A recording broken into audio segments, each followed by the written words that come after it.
Hello friends. This is Phoenix. What if? How are you all? So in this video, we will see what if Naruto's world was attacked by the Reapers.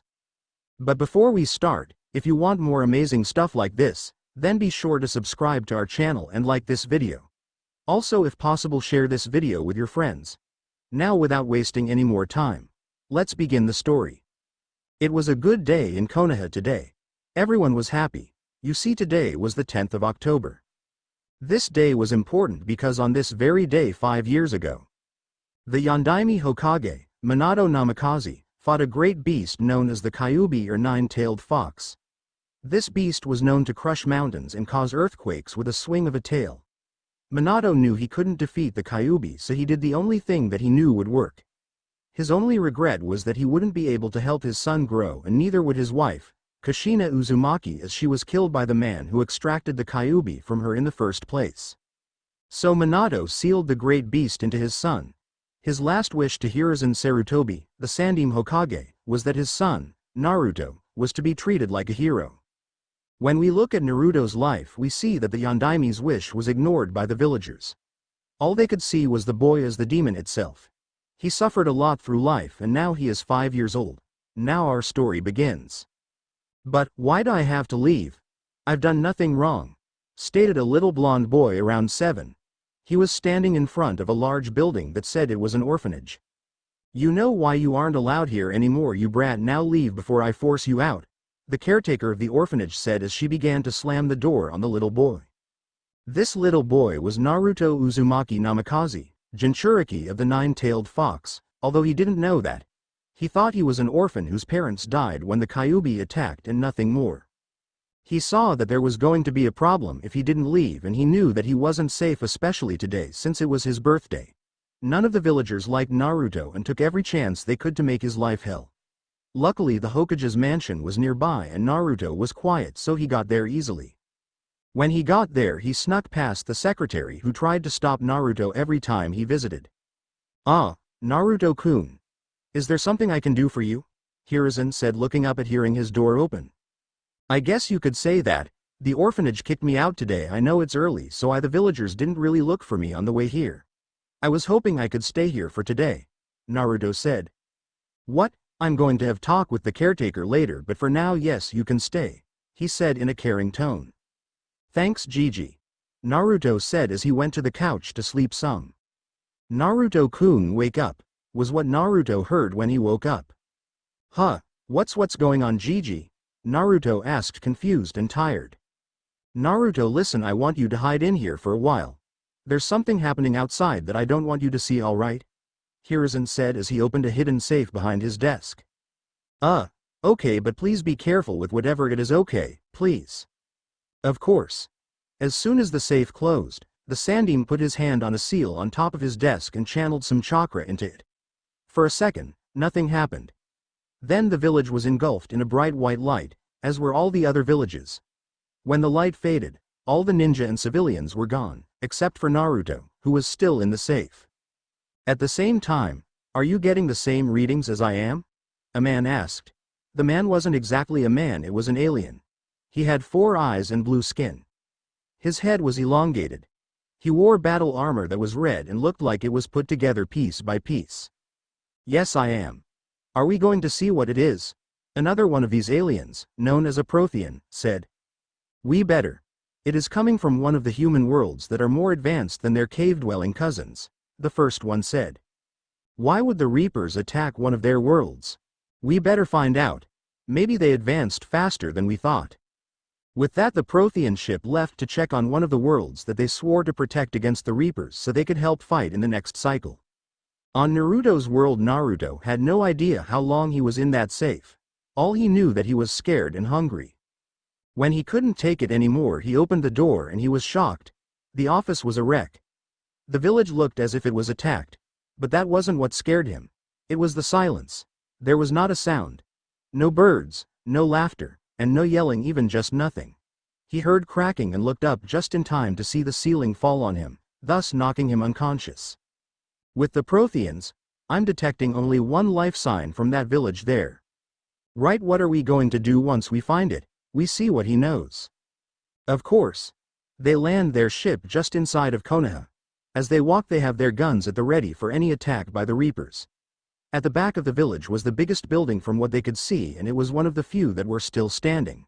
So they headed towards it. This is far too quiet. Be ready for anything, the first Prothean said as he got ready to open the door after sighing at how primitive it was. When they went into the room they found the source of the vital signs. It was a little boy about 5 years with bright blonde hair. He was extremely thin and his clothes were basically rags.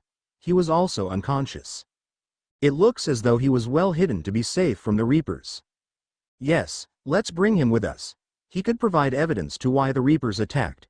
We will have to move soon. It seems that this planet isn't very big and most of the people here were in large groups, thus making it easier for the Reapers to find them. The Protheans took Naruto back to their shuttle and went back to their ship and left the atmosphere. Little did anyone know that the citizens of the elemental countries had survived, but were transported to the space between spaces by the Yondaime, who foresaw this happening when Kyuubi told his wife about the Reapers. Those that were there could potentially live forever, continuously getting stronger and more advanced, waiting for the day they would be called to defend the galaxy and have their revenge. Later Naruto woke up to weird sounds. He tried to get up but his head was too sore, so he just plopped back on the bed. What hit me? Naruto asked no one in particular. You are awake. Good. Now then, I was hoping you could tell us what happened on your planet, one of the Protheans asked. What are you? Naruto asked in slight fear. Sigh, I forgot they don't have translators. Here, the second one said, handing Naruto an earpiece that was a translator, while motioning for him to put it in his ear. Naruto did so and felt a strange feeling in his head but ignored it. Now then, can you understand me now, human? The first Prothean asked. Why yes. Please don't hurt me, Naruto said, not even caring that he could understand them now due to the fact that he was still terrified. It's all right, we won't, I promise. The second said, we were hoping you could tell us what happened to your planet. I don't know. I was hiding in a safe area and when I came out everything was destroyed, Naruto said a little too loudly, still shaking in fear of the aliens. Can you tell me anything about your home? Why someone might attack it or anything? The second Prothean said using a more calming voice. I don't know. Naruto still didn't trust the aliens, but the manner the second one spoke was enough for Naruto to stop trembling. A pity. Now then, what are we to do with you? We can't just dump you onto Earth as you are used to a more advanced way of life. Maybe we could train you? The first asked, mostly to himself. That is an interesting thought, but we wouldn't be able to, unfortunately. We would need to send him groundside. Hang on, I'm getting a message from the Emperor and Empress, patching it through, the second said. Suddenly 2 figures appeared next to Naruto. Report. The one on the right said. Yes sir, at 0800 hours this morning we detected a massive E0 burst followed by an attack on a developing human world. We found 1 survivor. Understood. Bring him to the Endeavor and await further instructions. We will train him. Yes sir. After that the 2 figures looking at Naruto disappeared. Probably for the best. Okay human, what is your name? The first said. Naruto Uzumaki. What about you two? I am known as Recon, the first one said. I am Agli, the second said. Now can you go in the other room for a while? We will let you know what is going on as soon as we get closer to our destination. All will be explained, but I can see you're tired. Go lie down, Recon said. All right. Was all said Naruto as he headed into the other room. But along his way he heard a voice whisper, they aren't dead kid, just waiting. This child, did you get the readings on his element 0 rating? They were off the charts, Recon said in surprise. Yes, that planet must have had vast amounts of it in the planet, just as, if not more than the Asari home world, Agli said. Well, we don't want to keep the Emperor and Empress waiting. Computer, set a course for the Adelpho system. And with that, the ship turned and went into hyperspace, leaving Naruto's home behind. It didn't take long for the ship to reach the Adelpho system. Naruto found out after reading some datapads that it was the heart of the Prothean Empire after the fall of something called the Citadel. According to the news feeds, worlds were falling at an astonishing rate. Billions dead and the Prothean home world was in ruins. Several battles were occurring everywhere across the galaxy, and all major fleets were regrouping. The Empire was losing ground. The Emperor had ordered the construction of some kind of super weapon to be constructed in Krathi system, but that was classified as top secret. The blonde found out by breaking into Rickon's computer when he was on the bridge. Well, more like Rickon had just left his computer open, but no one needed to know that. Anyway, Naruto was quickly familiarizing himself with ship systems. He was evidently really good at using weapons. Anything from sniper rifles to pistols seemed to be the perfect fit for the blonde. His natural biotic ability was interesting as well, and seemed to be capable of even bending time to his will, but only briefly. The Adelpho system was packed with war ships. There were at least 500 ships, but from what data feeds told him, it used to be much larger. There were a few inhabited planets, but the royal family and the Council of Elders were housed on a ship known as the Endeavor, which was the largest and most powerful ship remaining in the Prothean fleet. Landing procedure in process, please stand by, the computer said as they began docking with the Endeavor. This is Traffic Manager Pollitt. Please state your business aboard the Endeavor. This is Captain Rickon of the Kirin, requesting permission to dock for meeting with the Council and Imperial family. We also have a VIP on board from a recent Reaper attack on a human world. Roger that. Permission to dock granted. Welcome to Endeavor Kirin. A pair of visible docking bays opened directly in front of the ship. From the ship's main window, it seemed like there were ants running across the dock, or at least to Naruto. As the ship came into port, a few docking arms came and magnetically attached themselves to the ship, causing a fellable shudder from the ship. A walkway extended from the dock and attached itself to the airlock. Landing procedure completed, awaiting further commands, the computer said. Come on Naruto, we're going to meet the council, Agli said. All right, he responded with enthusiasm after stepping into a strange room that equalized pressure. Naruto stepped onto the platform of the Endeavor's docking bay for the first time and looked around. The first thing he saw was the ship. The ship was an Intrepid Class 2 stealth ship, made to go in and out of a system without making a sound and to be extremely fast. It was armed with 2 P-class atomic missiles and a xenon laser bank. It was painted black with the symbol for the Prothean Empire ingrained on the hull. All in all, it was a beauty to behold. Come on Naruto, don't want to keep the elders waiting, Rickon said as he grabbed Naruto's hand and dragged him along. It was a humorous sight to many, as it looked like a parent dragging his child away for a scolding. After taking the elevator up a few levels from the docks, they came upon a floor dedicated to the council. In front of them was a pair of massive doors with the Prothean seal acting as the handles. It was guarded by 2 heavily armed Protheans. The council is expecting you, one said. Best not keep them waiting, the other said before he pulled up a keyboard on his Omni-tool and typed something in. As soon as he closed the keyboard, the doors opened, leading to a large, open room with a fountain in the center. On the far side of the room there was a large table in a U shape, with a podium in the middle of the floor. 2 seats were raised in the middle of the U, as if to look out over the entire room. All the other seats were occupied, and everyone was looking at Naruto.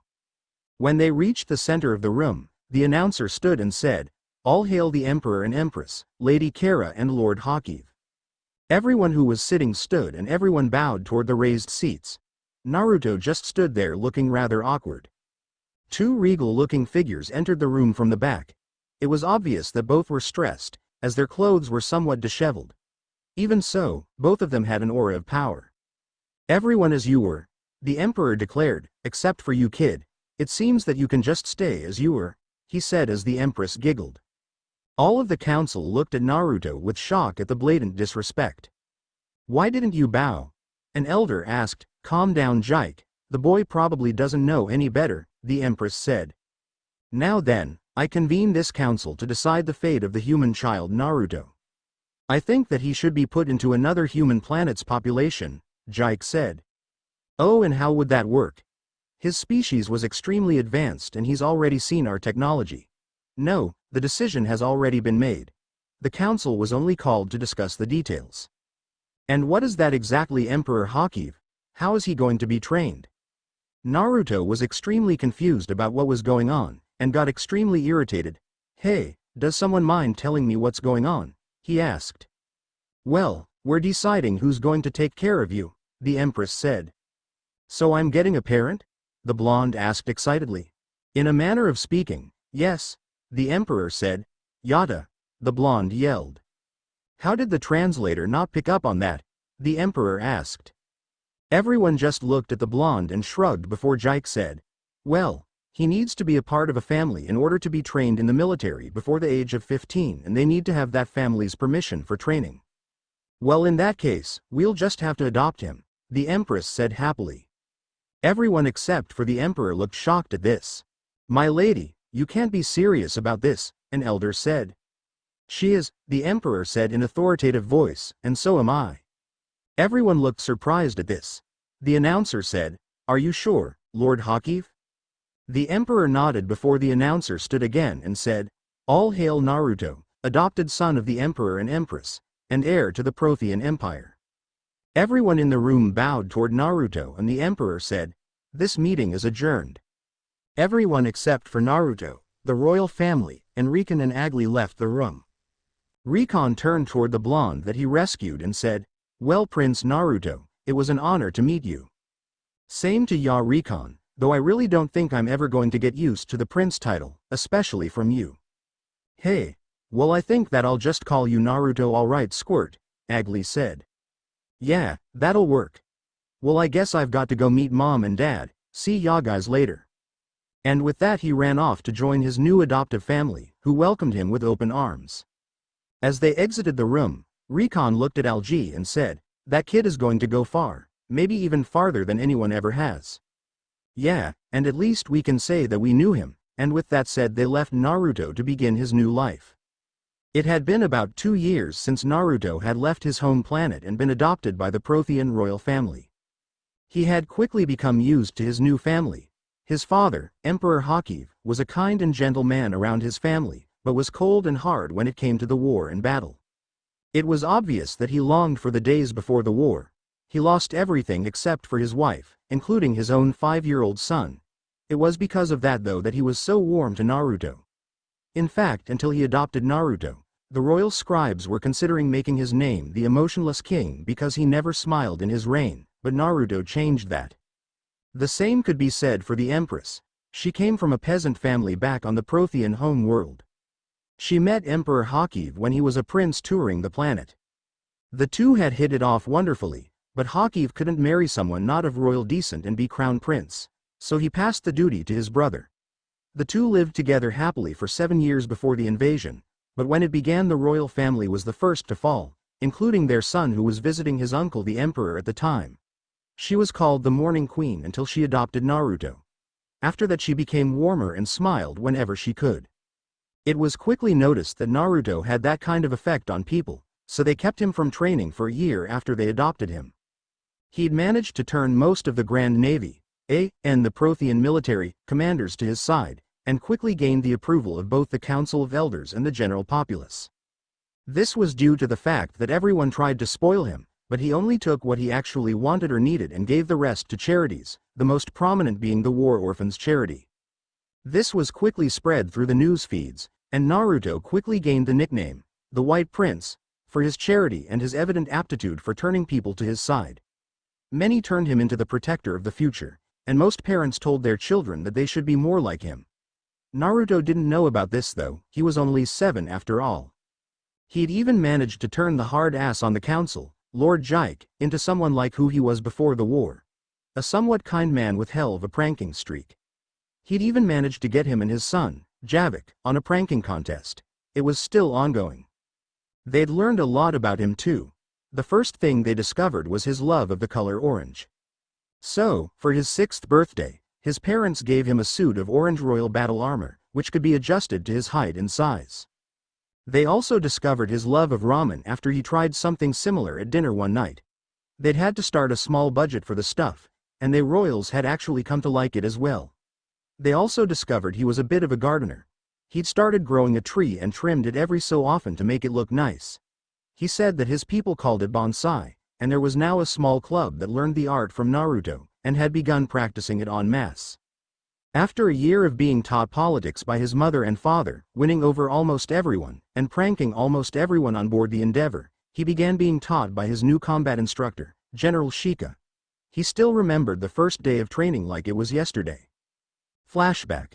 1 year ago, hey mom, what are we doing today? Am I learning more about politics from you or strategy from Dad? Or maybe I can go prank Javik. I still have to get back at him for the black teeth tea he gave me. Kara laughed and said, No Naruto, today we begin your combat training. Cool. Who's my teacher going to be? Is Javik going to be with me? Can I get new guns and a new sword? No Naruto, you can get new weapons after a year of training, and Javik is getting lessons from his father. Your teacher is going to be General Shika. Naruto visibly paled at that. He was known for running his soldiers into the ground and then some. He had lost the majority of his command when his fleet was destroyed in the battle above Raxos Prime, so now he just spent his days wandering around the Endeavor or drinking in bars. The only thing he had left was his daughter, Arna, who he cared for like nothing else mattered. Is something wrong, honey? All of a sudden you look kind of sick. Naruto shook slightly and said, I'm fine mom, but why General Shika? He's a sadist. We know honey, but he's the only one that would be able to train you like you are now. We would have given you to a royal guard or something for training, but you've already learned everything they have to teach you. Did you really think that your father and I wouldn't find out about you getting lessons from them for the past year? She said with a small glare. The blonde just blushed and scratched the back of his head nervously and said, Well, I just kind of figured that it'd be a good idea to be prepared, so I asked them to teach me, please don't ground me. The Empress chuckled and said with the best evil smirk she could manage, Well, I don't think it will be necessary after today. Naruto winced at that and then tried to run, but was caught by the scruff of his neck and dragged behind his mother. They arrived at the doors of one of the many training rooms that the Endeavor held, though this was one of the ones that had environmental simulation. Outside the door stood General Shika, wearing his black battle armor, engraved with the Prothean seal. He was an imposing figure, standing at just over 6 feet, with very little fat to his body. He had 4 green eyes, and 4 black marks that ran from them to his chin. He had a beam rifle slung over his right shoulder and a jug of vernicol, Prothean alcohol, in his left hand. When he saw the Empress, he dropped the jug, which shattered, and saluted. Shika, did you forget that you were starting to train my son today? No ma'am. Then why we're drinking? Shika turned blue, Prothean blushing, and said, Sorry ma'am. Won't happen again ma'am. I should hope not.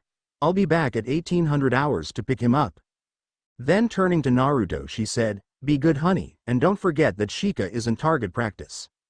I won't mom. Well, I should go get started. See you later. Kara smiled at her son and turned toward Shika and gave him a glare, and then she left. Seeing this, Shika motioned for the boy to follow him into the room, which he did. Inside, it looked like a grassy plain with 2 or 3 trees dotted on some hills. The sun was shining and there were some birds chirping. In all it looked like the kind of place you would go for a picnic, not for training. Underneath one of the trees was a small table, which looked like it had all forms of weapons on it.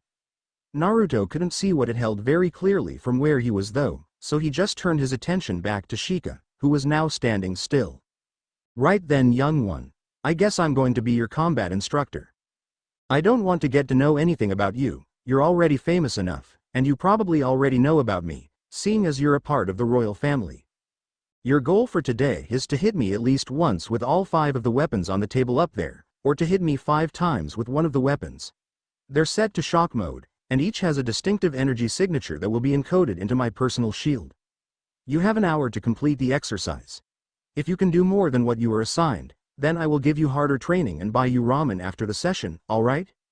Naruto nodded excitedly and prepared to dash to the table, but waited for Shika's order to start.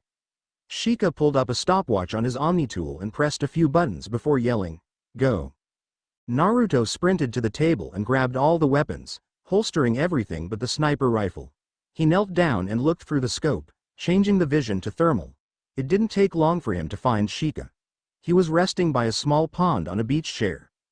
That pissed Naruto off. He was about to take the shot, but decided not to in favor of pranking him. Half an hour later, the trap was set. He'd layered a small valley between 2 hills with his guns and set them to automatic detection and thermal mode. He'd also made some impromptu grenades out of some thermal cells. The only thing he had left was his sniper rifle and 2 thermal clips. Shika's thermal signal was showing that he was falling asleep, so Naruto knelt down and took the shot. Shika wasn't too concerned about his charge. He figured that the blonde had a long way to go until he could even fire a gun. What he didn't know was that he'd been receiving training from the Royal Guard for the past year. Naturally, he was surprised when he was shot out of his chair and into the pond. Shock was quickly replaced by anger though, as he was just about to fall asleep. As he got up, he eyed the blonde sitting on top of a hill laughing. That was the last straw. He grabbed his own shock rifle and began running toward the blonde. Naruto noticed this and put his plan into action. He just knelt down and took another shot, this time hitting Shika in the head. The recoil was a bit much, but Naruto's armor had shock absorbers so that it just felt like a slight push. That stopped Shika for a minute, but he got over his bewilderment quickly and started running again. After about 5 more of these shots repeated, Shika finally made it to a small valley with cover from the blonde.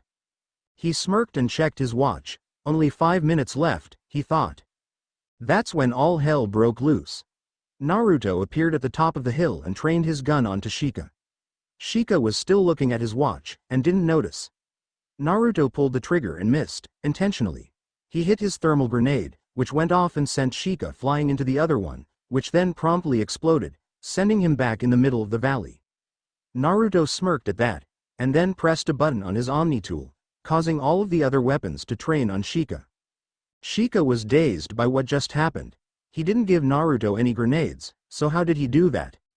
Shika thought about the idea that the kid had created his own from thermal clips, but that was commander-level stuff, not something that a 6-year-old should be able to do.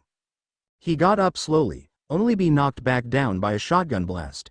He couldn't get back up for the next 5 minutes, due to the fact that he was being shot at a near-constant rate by a combination of shotgun, pistol, rifle, and submachine gun fire. When the guns stopped firing, his alarm went off, telling both him and Naruto that the training session was over. Naruto smirked and holstered his rifle, and began running toward the downed general. Shika was pissed, but impressed. He hadn't expected that Naruto would be at commando level at age 6, and he much less expected to fall into a trap. He checked his shield and saw that he'd been hit 10 times by the shotgun, 20 times by the pistol, 30 by the assault rifle, 50 by the submachine gun, and 7 by the sniper, as well as 2 times by an unknown source, which he figured to be the grenades. Naruto skidded to a halt in front of the general and said with a smirk, "So, do I pass?" End flashback. Shika and Naruto became fast friends after that. He recommended that Naruto become a ranked soldier as soon as possible, which was happening today. Javik had been recommended for promotion as well, and both were about to undertake the avatar ceremony. Both of them would be staying on board the Endeavor until age 12 though, as most people believe that even in war, children should have at least some sort of childhood. So, right now Naruto was getting dressed in his formal combat robes. These robes are what he would wear for the rest of his life in the army under his armor. And seriously, look at a picture of Javik. It looks like he's wearing a robe under his armor. He would be allowed to take them off when he retired from the military, or when he slept, but at all other times he would have to keep them on. His robe was simple. It was white with orange stripes along the arms, and a black line down the center. He had metal plating along the inside of the robe to provide extra protection, as well as some insulation patches for temperature control. He had a star with an orb at each point showing he was the heir to the royal family on his right sleeve, and on his shoulders he had a holographic imaging device to show his rank. Once he finished dressing, he grabbed his memory shard and walked down the hall. He got some bows and nods as he made his way to the council room, and waved at all those that did as was his custom. Finally, he reached council room and greeted the 2 guards stationed outside before making his way in. Javik was already there and was talking to Arna, who was conversing back about what rank they were getting. The rank symbol wouldn't be shown until the end of the ceremony, so it was more like 20 questions to guess the rank. Arna and Javik had met through Naruto a few months back. They were both helping Naruto prank the council, which had been getting even more upset than usual, so Naruto figured a good prank would lighten some spirits. They'd hit it off spectacularly. She was always energetic and the first to do something, while Javik was more calm and collected, and tried to think things through. Naruto could tell that there was something developing between them, even though they were 7. The council nodded and bowed as Naruto entered the room, and the announcer was about to shout his arrival before he was interrupted by the blonde. "Please don't," Naruto asked. "You all know I hate that crap. If you want to announce something, announce my parents, but not me." The council smiled at that and the announcer sat back down, prompting everyone else to do so. Naruto walked over to his friends, who gave him a mock bow before he slapped both on the back of the head playfully. "Knock it off, guys. You know I hate that stuff." "Yeah, but you're just too fun to tease," Arla said. Arla was wearing a black robe with white stripes along the arms and legs. She had her father's color of eyes and 2 purple stripes that ran across her forehead. She was about the same height as Naruto, a whopping 3 feet 7, and was the most rambunctious of the trio, something that Naruto could claim he once was before he started taking etiquette classes from his mother, who beat the rambunctiousness out of him by saying, "If you don't calm down some, no more ramen." Needless to say, he became calmer after that. "So Naruto, what rank are you getting?" Javik asked. Naruto sighed and said, "You know I can't tell you that. Besides, I want to see your faces when you hear my rank." "Oh, this I've got to know, give me details," Arla said. Luckily, before she could start interrogating him, the council stood again and the announcer called, "All hail Lord Hakiv and Lady Kara, Emperor and Empress of the Prothean Empire." Everyone except for Naruto bowed, and only Lady Kara entered the room and sat down, which surprised most members of the council. Lady Kara, do you know where Lord Hakiv is?" Jike asked. She just smiled and looked at Naruto, who was holding up 3 fingers, which she mimicked. They then started counting as 1, 3, 2, 1. Suddenly a big cloud of smoke appeared with some fireworks and a voice spoke, presenting the most magnificent, awesome, and powerful Emperor Hakiv. The smoke cleared and there stood the Emperor, posing on his table with his thumb in the air. "So how was that?" he asked. "I'll give it a solid 7 inches," Kara said while giggling. "Meh. I'd give it a 6, Dad." The council and Javik and Arla just sweat dropped at their leader's antics as Hakiv started crying anime-style tears asking, "Why?" Someone else must believe in the power of the awesome entrance. Somewhere in a parallel pocket universe a white-haired sage sneezed and yelled, "I believe, brother, rise up. Keep fighting the good fight for the awesome entrance." After everyone had calmed down from the surprising entrance, the Emperor began the ceremony. "We are gathered here today to allow those who stand before this council to join the Grand Navy's ranks, and give them their avatar status, as well as to give them all the benefits and warrants of being in command. Before we begin, are there any who would deny that these who stand before us should enter the military, or that they are given all the benefits given by their post?" The council collectively shook their heads no, so the Emperor proceeded. "Very well then, would Arla, daughter Shika, sit on the meditation mat to allow us to find the avatar?" Arla did as she was asked, and the entire council entered a meditative state. After a few minutes, all of them opened their eyes simultaneously and said, "Arla, you are the avatar of courage and dedication. Your rank is Ensign. Congratulations, Ensign Arla. You will now undergo training befitting of your rank for the next 5 years. Please step back. Javik, son of Jike, please step forward and sit on the meditation mat." Javik congratulated Arla as they passed each other and she stood in front of Naruto, who slapped her on the back with a smile. Javik closed his eyes and the council did the same. After a few minutes, they all opened their eyes and the council said as one, "Javik, there is much darkness in your heart. But that darkness has been overshadowed by the light of friendship. This causes you to be protective of your friends, and you wouldn't do anything to see them harmed. To that end, you are the avatar of protection. Your rank is Lieutenant. Congratulations, Lieutenant Javik. You will now undergo training based on your rank for the next 5 years. Please step back. Naruto, son of Unknown, adopted son of the Emperor Hakiv and Empress Kara, Prince of the Prothean Empire, and heir to the throne, please step forward and sit on the meditation mat." Naruto gulped and began walking forward. Well, more like he was pushed by Arla, but still. As he passed Javik, he gave him a mock salute and shook his hand, before Naruto continued to and sat down on the mat. He closed his eyes and waited for council to make their decision. Suddenly he started feeling something like water falling on his forehead. Opening his eyes, he found himself standing in a sewer or a pipeline. He saw a red glow from a pathway up ahead, and felt drawn to it. So, he went toward the source of the light, and found it only to lead to another hallway. So he followed it to its source, which looked like a giant version of the council room, except without the giant table and chairs. Instead, there was a rather large cage, which was big enough to contain at least 2 small starships. "Come closer, kid, I'm not going to hurt you," said a voice from behind the bars. Naruto approached to see a young human woman standing in the cage. She had long hair and glowing red eyes, as well as 9 tails wagging behind her. Cool. You're a human. What's your name? She chuckled softly and said, Sorry Naruto, but I'm not human. I'm what your people called a tailed beast, or a demon. In truth, I am a member of a species long past that helped to create the Reapers. My name is too long and ancient for me to remember, so I usually just go by Kyuubi no Yoko or just Q. Naruto got a little angry at finding out about the Reaper part, but he was still more curious than anything, so he decided to ask questions. So Q, 3 questions. 1. Where are we? 2. Why were my people destroyed by your creation? And the third depends on your answer to the second one.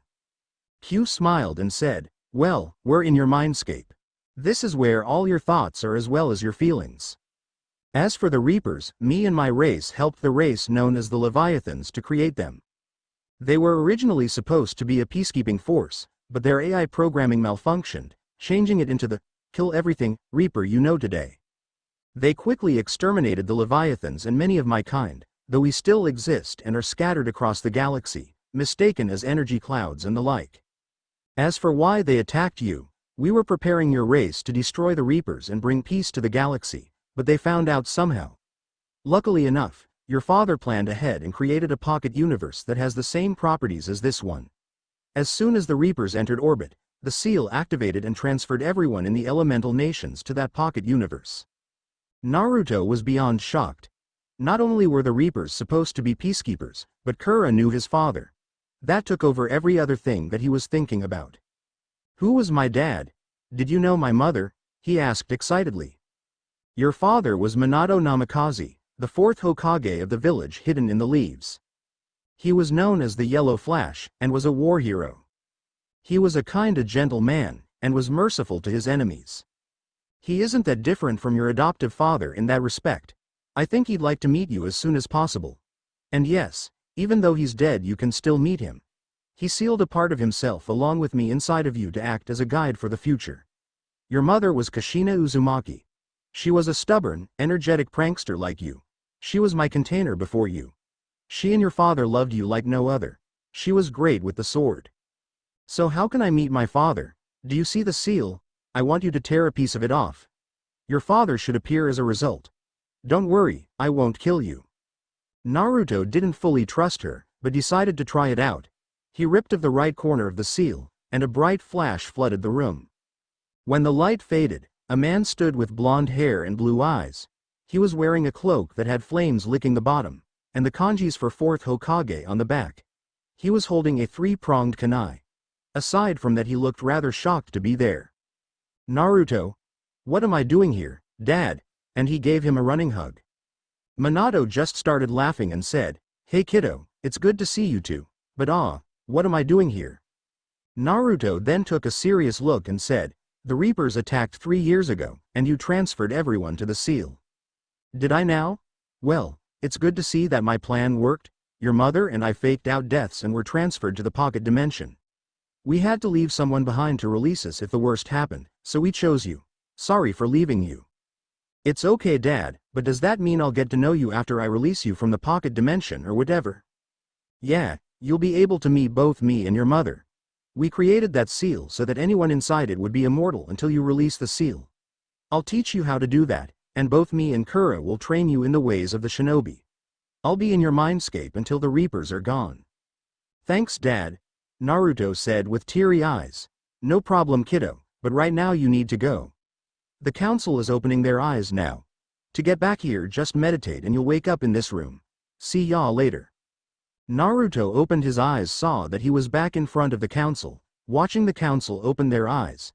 As with Arla and Javik, they opened their eyes and spoke as one. Courage, wisdom, sadness, happiness, love, acceptance, and power. Naruto, you are not an avatar, but a title, a being. You are savior. This council was originally going to promote you to commander status, but in light of what we have seen, this council has deemed you worthy of a much higher rank. Congratulations Vice Admiral Naruto. You will receive training and be given a personal fleet and team, as well as a ship worthy of your station. This meeting is adjourned. There was silence for a few minutes before both Arla and Javik yelled out, "What?" A 22-year-old blonde man sat on the remains of an old Prothean capital building on Pharos. He had ordered the majority of his fleet into a special facility that would by no means be attacked by the Reapers, along with the now retired Prothean Council and royal family and several civilian groups, located in a system not too far from his homeworld. He first came here 5 years ago for possible locations for Operation Survivor. It was his idea to initiate the operation. First, they would design beacons delegated to various developing species, based upon their predicted expansion through space.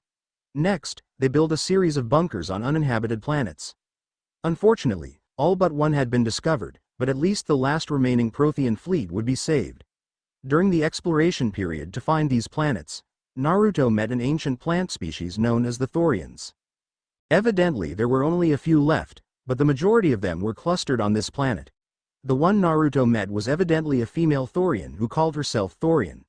Naruto called her Planty. Planty and Naruto became friends the first time they met. Now, years later, he asked her for her help. He was going to enter a state of stasis based on meditation and sealing. Naruto stood from his overlook of the ruined Prothean city and began walking to his new sealing chamber, thinking about his life before the war began to get this bad. Flashback: a 12-year-old Naruto straightened his new vice admiral's uniform. It was finally graduation day. Over the past 5 years, Naruto had been trained in everything from politics to fleet strategy to personal command, and everything in between. He'd also been training with his father and Kura inside his mindscape.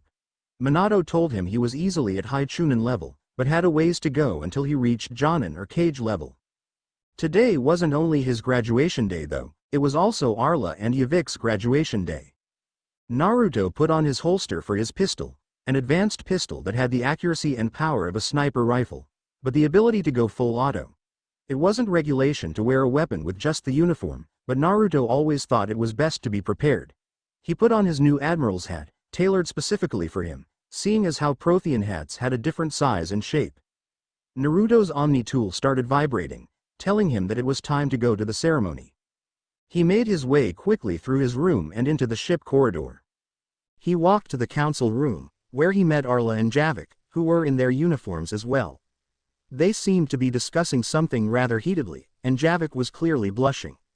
Both Javik and Arla were taller than Naruto now, by about 2 inches. Of course, it was rather hard for Naruto to get all the nutrients he needed from fish and ramen, which seemed to be the mainstays of a Prothean diet. Well, the fish was, but ramen was Naruto's personal dish. "I'll get a room, you two," Naruto shouted as he approached. They both blushed hardly and turned to see who it was that had said that, only to see Naruto. Their automatic reaction was to salute with a smile, though Javik was still blushing. Sigh, at ease. They both released their salute and smiled. "Good to see you, sir. You guys don't have to call me that, you know." "Yeah, we know, but you're just too much fun to tease," Arla said. "Yeah, and you two just need to admit your feelings for each other." Javik blushed and tried to stammer a reply, but before he could, the doors to the council room opened. "Well, I think that means it's time to go in, shall we?" Naruto said, smiling. Both Arla and Javik recovered quickly and followed Naruto into the council chamber. Everyone, including the Emperor and Empress, was already seated. Naruto stood in the middle, a little in front of Arla and Javik, who were on his left and right. "Admiral Naruto, Lieutenant Javik, Ensign Arla, and today you officially take your posts. Do you all pledge to defend the Prothean Empire from all threat, both foreign and domestic, and to protect the civilians of the Prothean Empire, and to treat those under your command justly and equally?" "We do. Congratulations, you are now ranking members of the Grand Navy. Admiral Naruto, you have been assigned command of the 5th Fleet, and put in charge of the defense of the Endeavor. Your flagship is not the Endeavor, but rather the Elos, which is a battleship-class vessel.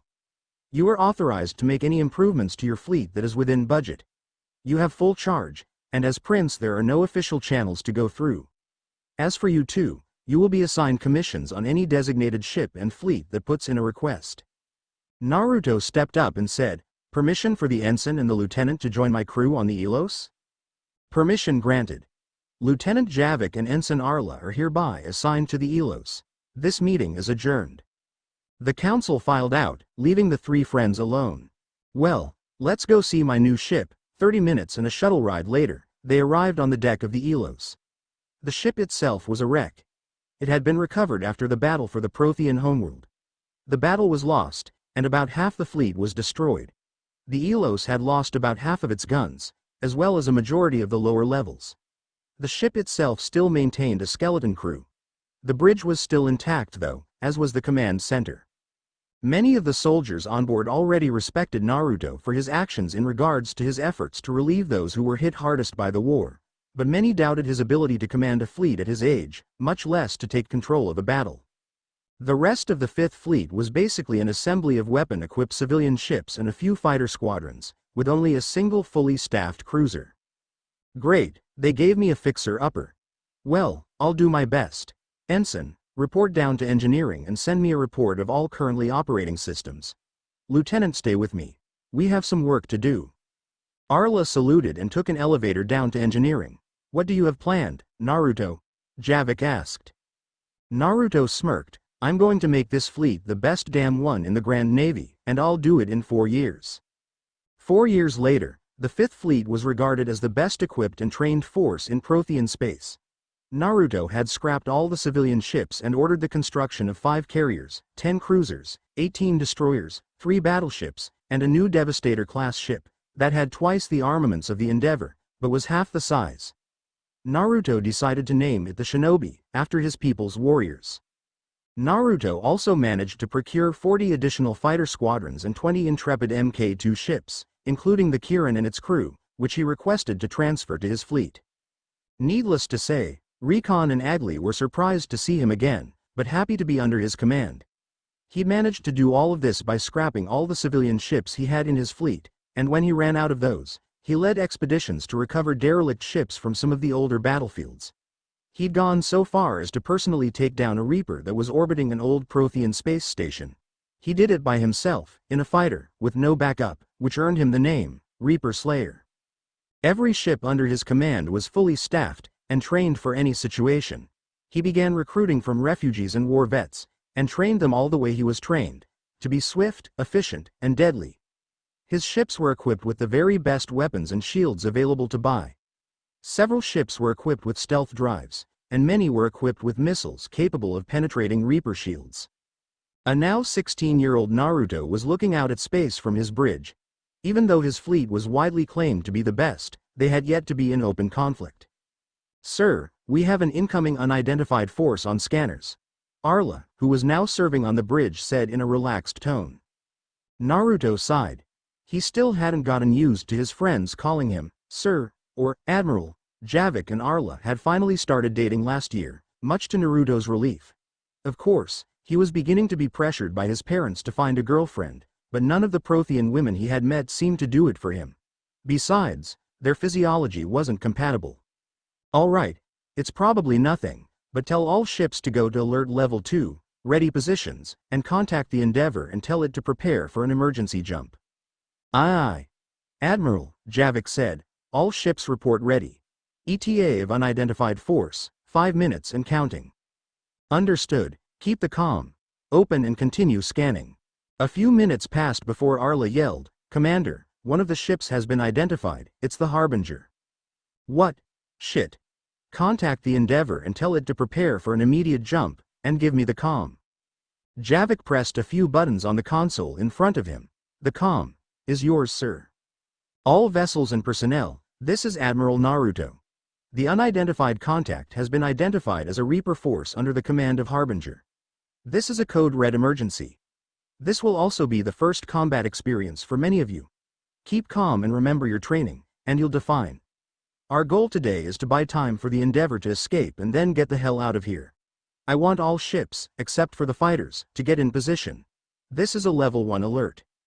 All weapons report ready. The Endeavor reports that their time to jump is 10 minutes. Sir, Reaper forces will arrive in 3, 2, 1. 20 Reapers exited from their jump, and the battle began. By the end of it, only 3 Reapers remained. The Endeavor had retreated to an undisclosed location, and the Fifth Fleet had retreated, losing 3 destroyers, a cruiser, and an Intrepid class. Minimal losses, by all accounts, that earned Naruto yet another nickname, the Defender of the Empire. The Fifth Fleet continued to make a name for itself in battles across Imperial space. The Empire didn't gain any ground, and was still losing, but more civilians managed to be saved as a result of the fleet's intervention. After a year of fighting, Naruto was promoted to Grand Admiral, putting him in charge of all Prothean fleets. He called a meeting for the royal family, the council, and the remaining fleet admirals and generals in the Khabib system, at the edge of Prothean space. Ladies and gentlemen of the council, the army, and the Grand Navy, I have called this meeting to discuss one thing: the future of civilization and the Prothean Empire. A general laughed. The future is the Prothean Empire, boy, that is all that needs to be said. Naruto's face took a grim look. If you believe that, then you obviously haven't gone against the Reapers. He turned to face the entire council. No, unfortunately, the future does not lay with the Empire, but with the undeveloped races. We're losing this war. We know that the Reapers want one thing: our extinction. We can deprive them of this, and live to fight another day if we follow my plan. And what is this plan, Naruto? Hakiv asked. We have a few things that we need to do. The first is the deployment of beacons that contain information about this cycle, made for the species that have yet to advance. Each one should contain information on the uncompleted superweapon that the other cycles devised. These should be deployed at strategic locations and based upon the idea of how far each individual species will expand based on their predicted development of space travel. Next, in order to sustain our species, we will construct bunkers based on cryogen technology. These bunkers will sustain our people and allow us to survive. The locations will be determined by me and my fleet. The cryo freeze will deactivate when an AI chooses or manually. The third thing that must happen is the dissolution of the Empire, and moving to a republican system. We've been moving toward this system for years, and I believe that the next cycle will be more democratic. If we cooperate instead of absorb, then we may have a much better chance at defeating the Reapers. You talk as if we've already lost the war, a general shouted. Look out on our map and what do you see? We used to extend to the galactic core.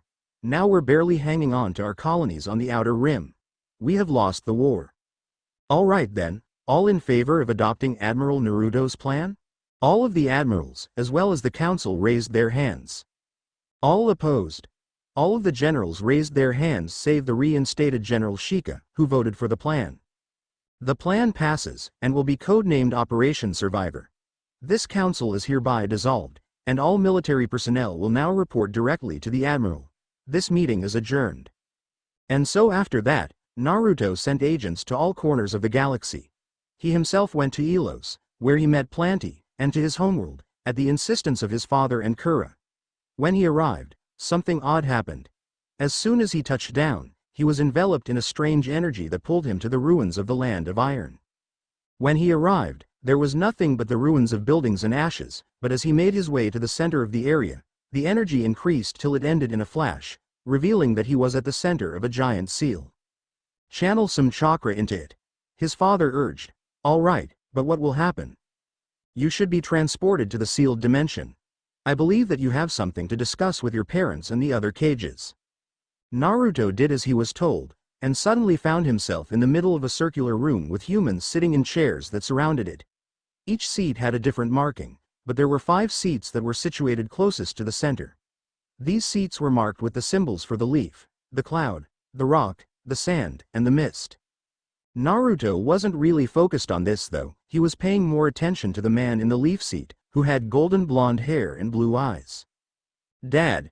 Naruto yelled as he tackled Minato in a man hug. Naruto! Not that I'm not glad to see you, but what are you doing here? Ahem. A red-headed woman next to Minato said clearly. Is that you, Mom? Yes, it's me, Sochi, she said as she joined the embrace and began crying. After a few minutes, the council began to get antsy. I'm sorry, but who are you? The man in the sand booth asked. Sorry, my name is Naruto Uzumaki, former prince of the Prothean Empire, and current Grand Admiral of the Grand Navy. What's that? For the next hour, Naruto explained where he had been and what he had done, as well as what the Reapers were. Well, that explains what activated the seal. It was designed to teleport everyone here if there was an extraterrestrial threat, and Kyuubi helped to design it. You were probably left out because you had my blood. Well, that really isn't important right now. Kura has informed me that anyone that was put in the seal is immortal until the seal is released, though any children that anyone has will die when they reach 1000. In addition, the aging process stops at age 20 for any kids moved into the seal. What I would like you to do is keep developing, and prepare to fight the Reapers. If my guess is right, you should have around 50,000 years to develop your technology and defenses. Seeing as how I'm the only one who can release this seal, I'll be back then. Any future colonies you make will exist in this pocket dimension.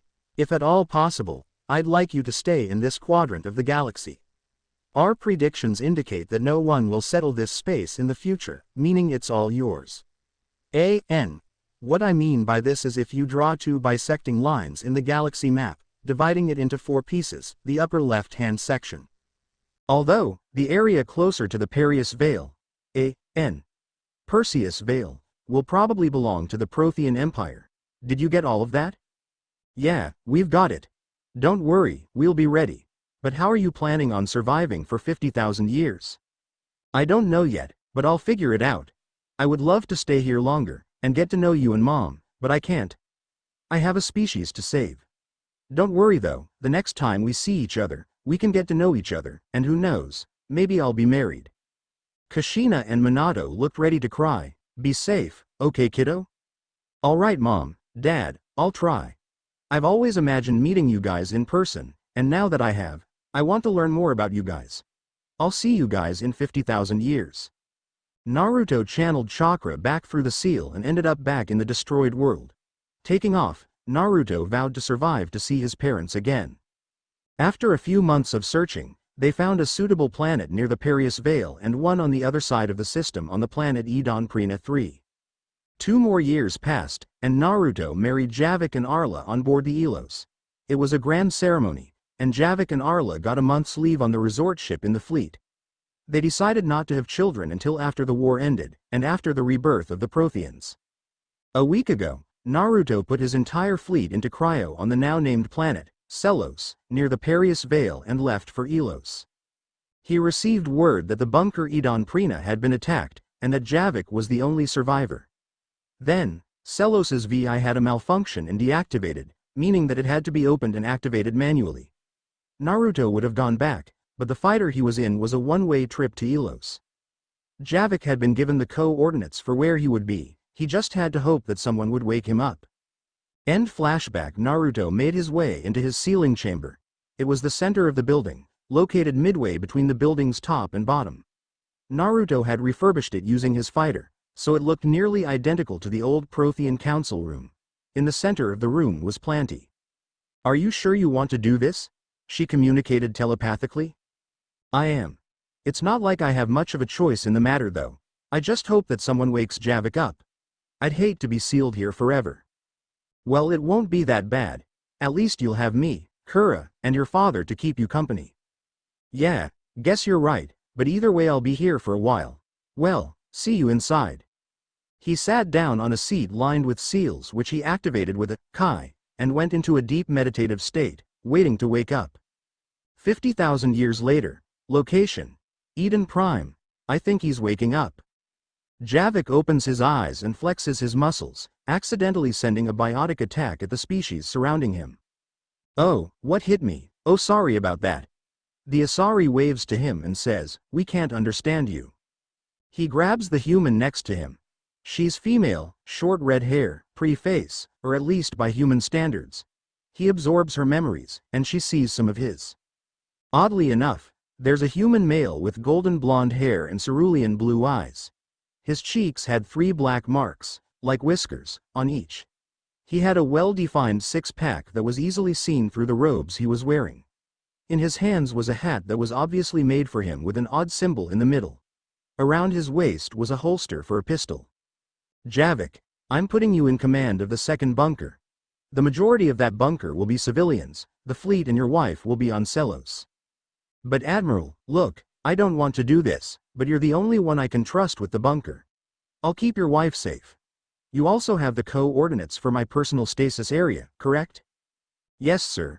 The man nodded and said, be safe, Javik. You too, Naruto. As Javik let go of her, her companions, a Turian and the Asari raised their weapons. At ease people, The now identified Amanda Shepard said. Sorry for attacking you like that, Javik said in a thick Jamaican accent, but I needed to stretch and learn your language. So that's what you were doing when you touched me? Yeah. I would have warned you, but you wouldn't have understood. It's all right. Do you know where you are? Eden Prime by your language, Eden Prima by mine. Javik turned toward the other two and said, Asari, Turian. Human. This cycle is ruled by primitives. Yeah, the humans rule alongside the Turians, Asari, Solarians, and others. We are all in a council that rules together. So it is as Naruto guessed then, the Solarians evolved. When we knew them, they used to eat flies, they're amphibians, the Asari said. Well, obviously, things have changed since our cycle. You Asari couldn't write at all, and could only count up to their fingers and toes, but regardless, there's someone we need to find. Who's that? We need to find Naruto Uzumaki, former prince of the Prothean Empire, and Grand Admiral of the Grand Navy. The end. Now we will see you in the next video.